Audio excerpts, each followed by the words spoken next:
We have Praggnanandhaa taking on Alireza Firouzja in this Armageddon game at the 6th round of Norway Chess. Their classical game has just ended in a draw. Pragg was under intense pressure in that game but managed to salvage the half point and force an Armageddon. Now he has 7 minutes while Alireza has 10 minutes. Alireza in a must win. A draw would mean Pragg wins this match. There you have Pragg putting the suit behind his chair. Alireza comes in his very interesting jacket that he has, and it'll be exciting to see how he manages to put pressure on Pragg, who's been really good in this tournament. The arbiter comes in and asks them to start the game. d4, knight f6, and Firouzja pushes the pawn to c4. You have e6, knight comes out to f3, and now Queen's Gambit declined. Is he going to go d5? No, he goes for his favorite Bogo Indian. I think Pragg is the only player at the top level who's playing Bogo Indian so consistently. There's something about the opening that he likes. a3, he takes here, queen takes, and d5 played. So now white has the bishop pair, but black has very smooth development. b6, you can see how Pragg is very quickly getting his pieces out. Bishop here, knight here, push the pawn to c5. So no nonsense stuff here. b3 played. Firouzja says, well, no matter what you do, Pragg, your opening choice wasn't the best, so I'm going to get a small edge regardless of what you do. And he now is thinking Firouzja has 9 minutes and 20 seconds. Pragg has 6 minutes 41 seconds. The difference at the start of the game was 3 minutes between each other. Now it's coming down a bit. Bishop b2 played, and the knight comes to d7 here for Pragg.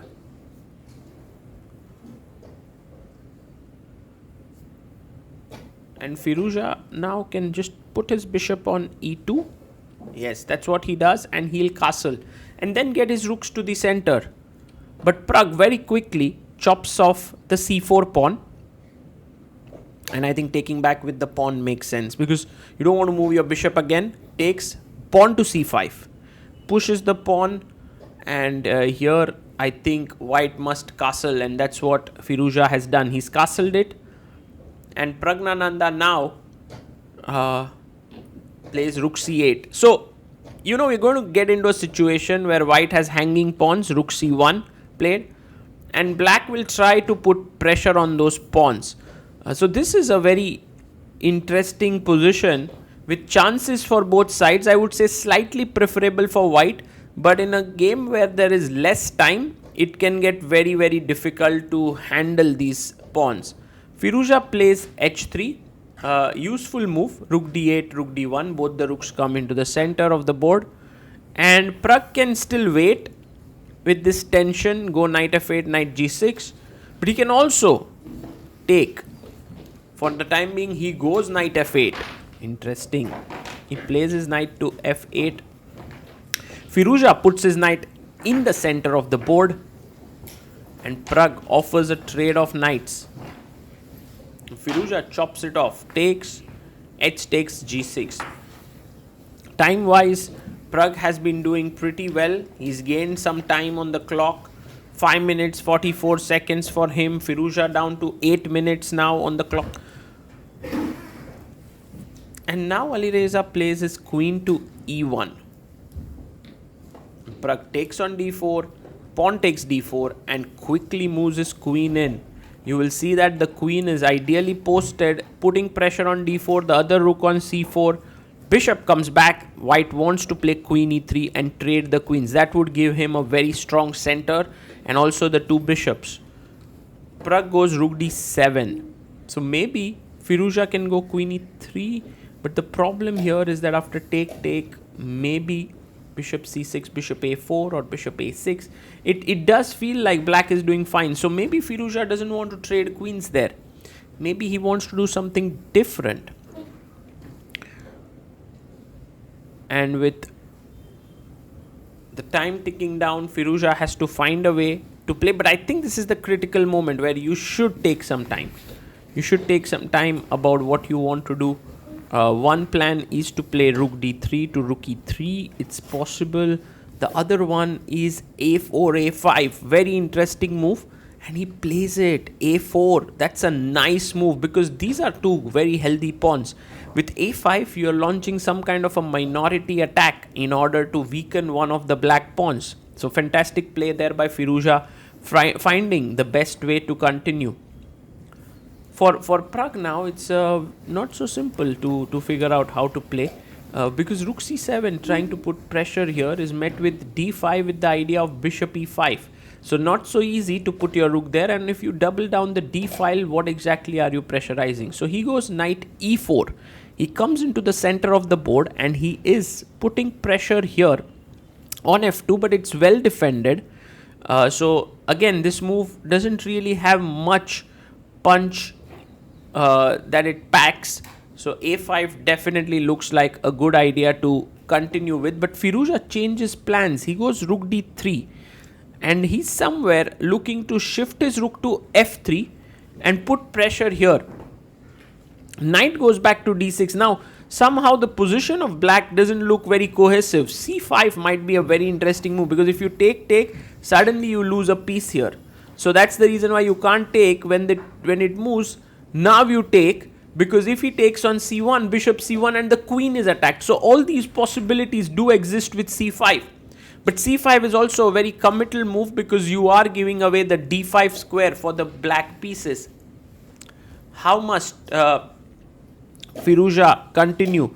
You can see the time now. The difference is come down to 2 minutes. Less than 2 minutes on the clock now. So clearly Firouzja's time management has been pretty decent in that sense, but Pragg is gaining up on time. Rook g3, the knight comes in, rook comes up to g4, and now he goes back queen d6. White still has this very nice mobile center, and Firouzja pushes his pawn to a5. Now taking on a5 would mean the c pawn is a passer, but Pragg blunders here. He goes rook c7, and Firouzja is one of those players who spots tactics very quickly. d5 with the idea of bishop e5 is a very powerful idea, and he spots it, of course. Excellent move, and you can see Pragg there stopping in his tracks. The position has become quite difficult for him because not only has Firouzja got this move, if you take bishop e5 is just game over. So that's the reason why Pragg has to move his rook away, but where exactly? Because d6 also would spoil the structure, and the rook is attacking here the g6 pawn. I guess the only move to stay in the game is rook e7, so that when he takes on e6 you can take back with the rook. But you can see Pragg now getting that pressure. So he is also burning time because the difference in time had come down to a minute. But with this last mistake, once again Firouzja's time advantage keeps growing. And remember that this time control is for the entire game. Only after move 40 do you get 1 second increment per move. So rook e7 played, queen c3, just moving the queen, now threatening bishop a3. So Pragg has to go back. He plays rook e8. He somehow survived here. Maybe bishop d3 is a good idea. He plays it, e5 to block the mating ideas here on g7. And Firouzja now can wait with queen b3. It's a useful move to make, putting pressure here. Maybe at some point bishop a3. So, but Firouzja takes, pawn takes by Pragg. And now I'm not sure what he intends to do because his pieces are a bit scattered up for the time being. I think he needs to realign. He needs to attack this b6 pawn. Queen b3, rook b1, move the bishop away, put pressure here. I think that seems like a great strategy here. Just slow and steady, really putting pressure on the opponent. But Firouzja is somehow slowing down. He's trying to figure a way out of this. Maybe looking at some tactical possibilities. Who knows? With f4 opening up the position. That would be a terrible move, f4, because e4 and you block the bishop, the knight defends the g7 pawn. So such moves do not work. Maybe rook e4 with the idea of taking here, but there's bishop takes d5, pressure here on the c file. So even that is not a great move.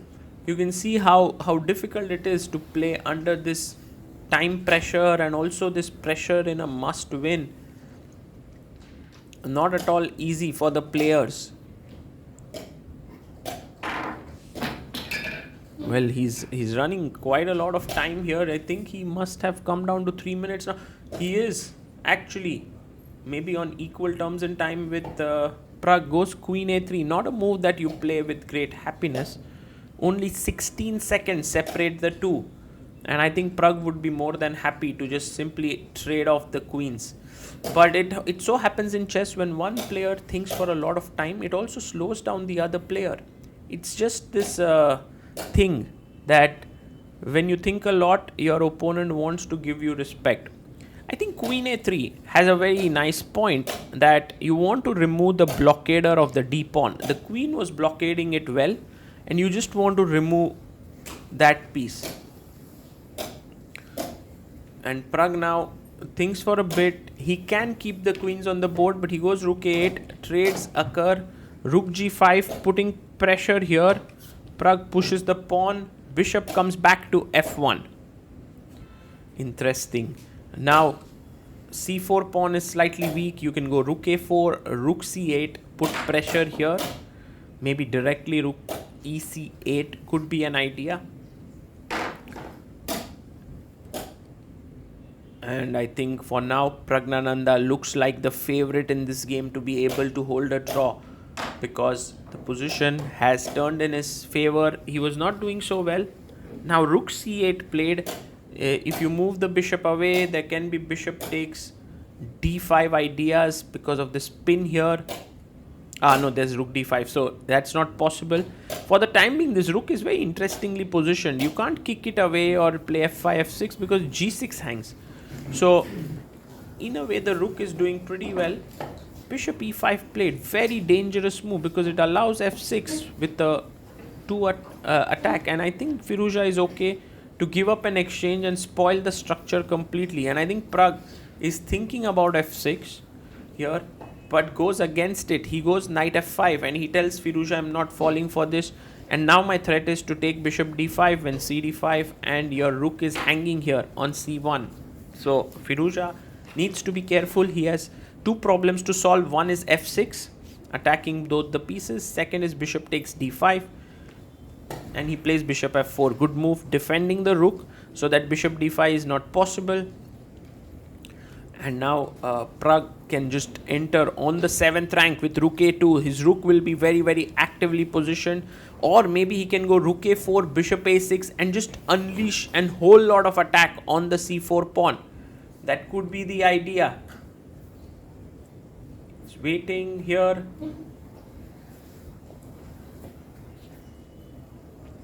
Well, Pragg down to 1 minute 21 seconds. Firouzja still has 2 minutes 48 seconds. So that little time lead is definitely going to help. We are on move 35. So we are definitely going to make it to move 40.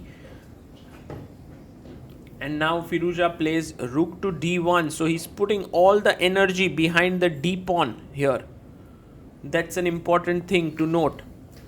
One idea is rook a8 and rook a1. That would be something, like while the d pawn starts to run, I'm going here and I'm trying to put pressure on the last rank. That could be interesting. So as to stop the pawn from behind. So rook a8, d6, rook a1, takes, d7. You're wanting to make a queen, but the rook comes from behind and stops the pawn. That could be something that Pragg can indulge in, but look at the time Pragg is using. No, you can't use so much time in such a position. I understand that it's complicated, but it's not so complicated. Bishop a6. I think Pragg has calculated something very deep. d6, he takes on c4, d7, and he says that I will lose my rook here. Look at this. By the way, if you take on c4, rook c4, then there's no bishop c7 possible. So you have to go bishop c7. He gives up his rook and now goes rook a1. So this was the calculation that Pragg did, which is why he took some time. Now Firouzja takes the pawn and Pragg can take on f1. By the way, we've crossed move number 40. So now 1 second increment per move will be just enough to survive king h2, and this position should be drawn. However, it's so difficult to play with just seconds on the clock, and I think what Pragg has done not so well is manage his time. Rest all, he's played really well. Check, king comes up, rook g4. Now, if the knight isn't there, then there is a mate on the h file. Rook c4 played, and you can see Pragg looking up there, trying to see what is the move number. Yes, the move number 40 has been reached, Pragg. So you can relax a bit. I mean, not relax, but you won't lose on time. You can play quick and have 1 second increment per move. Rook e8. Important. Oh, blunders the e pawn. He should have not done that. Now the e pawn is just lost just like that. And I think in playing fast, Firouzja has so much time on the clock. He has 2 minutes. He's just making sure if there's no trap, takes rook c2, and all of a sudden the things have changed completely. Alireza Firouzja is in the driver's seat. The position still is possible to hold in some ways. You know, like you can play bishop e6, you can keep everything connected. Bishop goes to b6 and Pragg goes f6. Rook c4, you just don't trade the rooks for the time being. Keep the rooks on the board.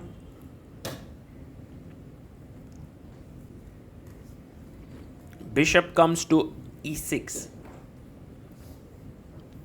Well, now the g7 point is also slightly weakened. So if some way you can get your rook to the 7th rank here and then push g4, you should be doing pretty well. Bishop d5, rook f4. He goes rook b2, attacking the bishop. The bishop comes to c5. Very quick play by Pragg. He can play on seconds very well. You know, they play this game 10 second plus 1 second increment. That's going to come to good use right now. He has 3 seconds on the clock. Plays rook b4, pinning the other way. Firouzja goes bishop e5. Need to trade the rooks. No blunders here. Loses the pawn, and you can see Pragg just shaking his head. Why did I do that? And now bishop d4. And another mistake, because now there is this move bishop g7, because earlier f7 was controlled, but now the rook is come in between. Bishop g7 played and Pragg loses because knight g7, there's rook f7. What a game by Alireza Firouzja. He played really well. Pragg also fought hard, but in the end Firouzja's time management was superior and Pragg did defend ingeniously there but couldn't make it. Alireza gets 1.5 points from this game. Pragg gets 1 point. Not a big blow to his tournament chances, but still it would have been nice to win this Armageddon. For now, Firouzja wins.